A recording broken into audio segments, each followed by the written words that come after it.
Hello everyone, Happy New Year. Welcome back to the studio. We're so excited to have the studio reopening again this week.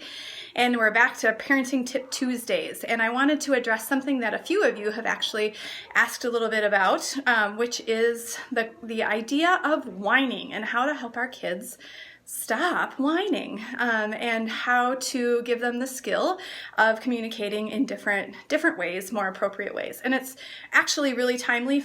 This week in the studio, our educators are all helping all of our parents and kids focus on using appropriate voices and knowing that our voices have impact when we use them expressively and appropriately. So we are working on this in our kinder music classrooms, but how do we eliminate the whining that happens so frequently with kids? And I want to just talk about a couple of things regarding this. One is if your child is whining a lot as a pre-verbal child who's just frustrated because they can't communicate very well yet with words, I would really highly suggest that you start teaching them signs.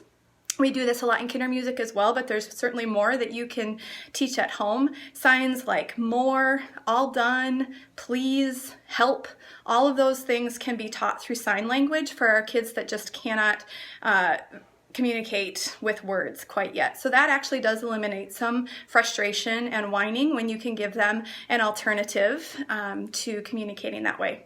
For our older kids who just use a tone of voice that's a whining tone of voice, this really does need to be modeled and taught. So sometimes our kids don't even realize that they're using this tone of voice. So really what you need to just do with your kids is say, oh, this is what you sounded like when you asked for that piece of cake. I want a piece of cake. And this is how I'd like you to ask. Please, may I have a piece of cake? And you just need to start modeling a talking voice, a speaking voice that's different from a whining voice. For those kids that are doing this really consistently, it may take something that helped our kids was actually to tell them, ooh, you just whined. So you're gonna have to actually wait 1 minute before you can ask again.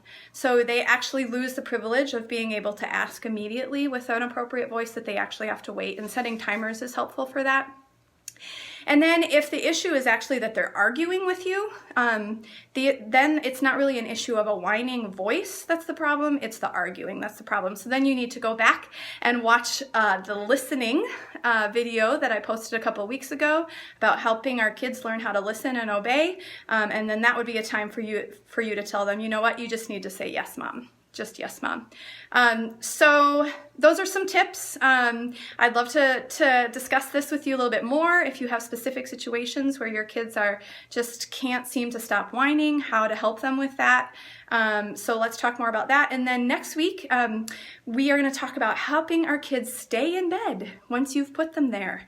Such a common issue, and I'd love to give a little bit of insight on that too. So keep the ideas coming. What are your struggles? How can we help you both in and out of the classroom with your kiddos? Thanks. Have a great day.